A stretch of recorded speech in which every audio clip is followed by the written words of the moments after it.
Happy spring, everybody. I don't know. Thoughts on these injectors? Pretty crusty on the outside. O-rings are smoked. Let's throw in a reman set, shall we? Alright, about these clips right here.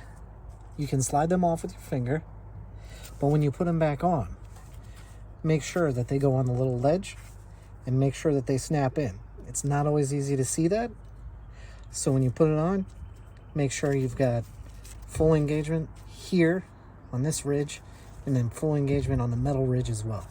And then also there's an indexing point on the back. I'll try to get, yeah, this is that indexing point right there. So when you put the injector in, you have to turn it, and then you can put your locking clip in there, and it'll be indexed on the fuel rail.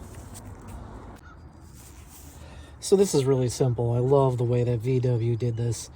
Okay, so there's a retaining bar and a couple screws that hold in your fuel rail, right? All you do is you put all 5 injectors in the rail, make sure they're indexed correctly, make sure they're seated correctly, put them in their spot, bolt them in place, and then you take this retaining bracket, bolt that in place, put your harness back and your vacuum lines back, and you're done. Hey everybody, thanks for watching this far. We took a little trip this past Wednesday down to New Hampshire, down to the parts yard. We picked up an engine and transmission, and I can't wait to reveal it to you guys this weekend. Stay tuned.